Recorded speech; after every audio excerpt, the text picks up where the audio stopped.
یہ ان کا اب ان کی مذمت جو کی گئی، جنہوں نے جمادات کو، بے جان چیزوں کو معبود بنا لیا اور ان کے آگے سجدے کیے، عبادت کے لائق سمجھا۔ ابراہیم علیہ السلام کا قصہ اللہ پاک نے قرآن مجید میں بیان فرمایا۔ اس کی حکمت کہ کفار قریش یہ تقلید کے قائل تھے، تقلید آبا یعنی اپنے آبا و اجداد کے طریقے پر آئے ہم، ہمارا باپ دادا ایسا کرتا تھا، وجدنا آبا، ہم اپنے باپ دادے کو ایسا پایا۔ بھئی باپ دادا یہ تمہارا گمراہ تھا، باپ دادے کو ایسا پایا تو محض تقلید آبا کو حجت ٹھہراتے تھے۔ اللہ پاک نے ابراہیم علیہ السلام کا قصہ ذکر فرمایا کہ تمہارے نزدیک تقلید آبا ہے، تو جو آج بڑا اب ہے تمہارا، جس کی ملت کا دعویٰ کرتے ہو، وہ حضرت ابراہیم علیہ السلام ہے۔ قرآن مجید میں فرمایا ملت ابیکم ابراہیم، یہ ملت ابیکم ابراہیم جو اب ہے، کفار قریش کہتے تھے یہ جو ہم بت پرستی کرتے ہیں یہ ملت ابراہیم ہی ہے، یہ ابراہیم علیہ السلام کی طرف نسبت کرتے۔ تقلید آبا کے وہ قائل تھے، تو حضرت ابراہیم علیہ السلام کا ذکر فرمایا اگر تقلید آبا کو مانتے ہو تو پھر آبا سے جو افضل تھے، اشرف، وہ اب ہے، وہ ابراہیم خلیل اللہ ہے، پھر اس کی تقلید کرو۔ تقلید نیکوں کی ہوتی ہے، بروں کی نہیں ہوتی۔ ہمارے آبا و اجداد جو کفار تھے، مشرک تھے، وہ بت پرستی کرتے تھے، اور اس تقلید کو حجت بنانا یہ نہیں ہے۔ آبا نیکوکار وہ کیا کرتے تھے؟ آبا نیکوکار سے جو حضرت ابراہیم علیہ السلام ہیں، افضل، اشرف، آپ کا طریقہ ملت اور طریقہ کیا تھا اس کا بیان کیا ہے۔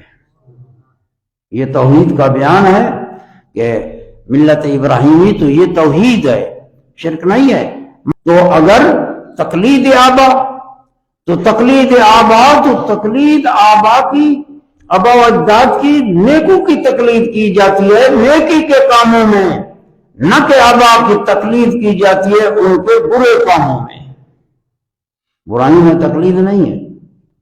اور اسی طرح اگر طریقہ استدلال ہے تو پھر طریقہ استدلال میں یہ طریقہ استدلال ابراہیم علیہ السلام کا طریقہ استدلال اختیار کرو۔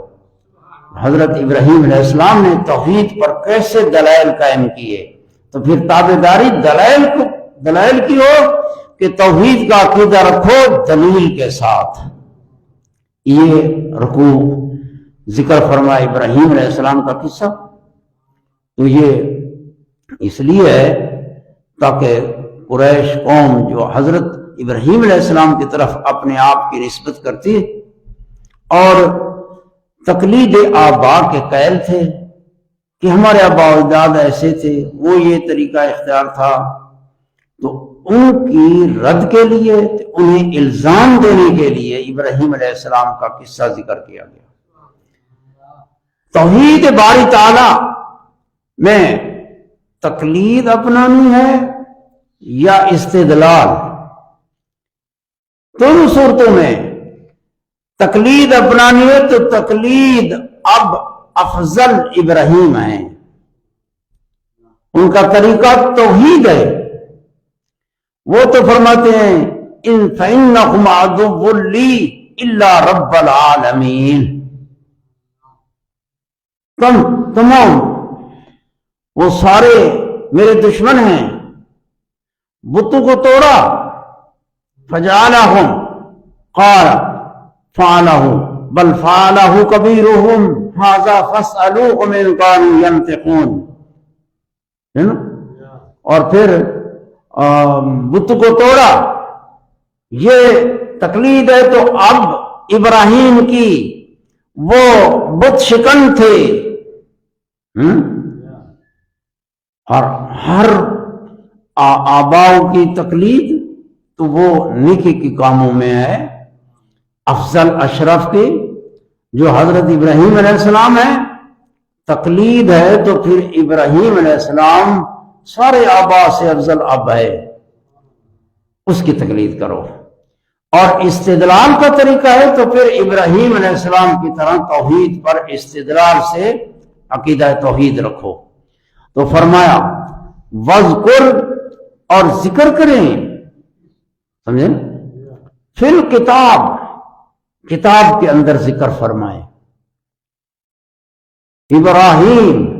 ابراہیم کا ذکر ہے۔ اب کتاب کے اندر ذکر، یہ ذکر کتاب سے مراد ہے سورت، یہ سورت جو سورت شروع ہے، یہ رکوع جس سورت میں ہے یہ سورہ مریم ہے، وہ کتاب سورہ مریم ہے۔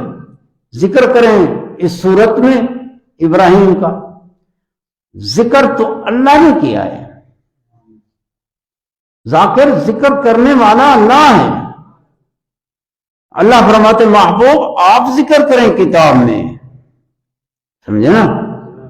تو اللہ کا نبی وہ ناطق ہے، نطق کرتا ہے، وما ينطق عن الهوى ان هو الا وحی یوحی، وہ وحی سے نطق کرتا ہے۔ وہ اللہ تعالیٰ کا زمین پر خلیفہ ہے، اللہ تعالیٰ کی طرف سے احکامات، وہ احکام مخلوق تک پہنچاتا ہے، صاحب وحی ہے۔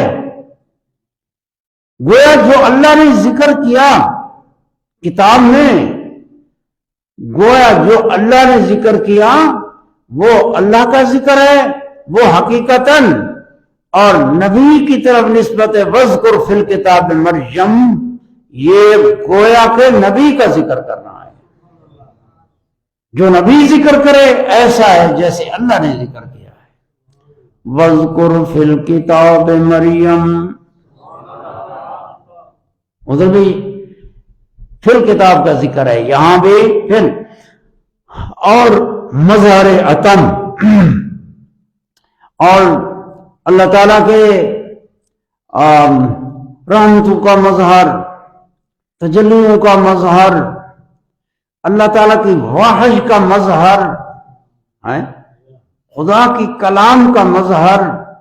جب آپ ذکر کرتے ہیں تو جو ذکر اللہ نے کیا ہے گویا آپ نے وہ ذکر کیا ہے۔ وَاذْكُرْ فِي الْكِتَابِ مریم، وَاذْكُرْ فِي الْكِتَابِ ابراہیم، اب ابراہیم کا ذکر کریں، ان کو پڑھ کے سنائیں اپنی قوم کو، ابراہیم کا حال، ابراہیم کی خبریں،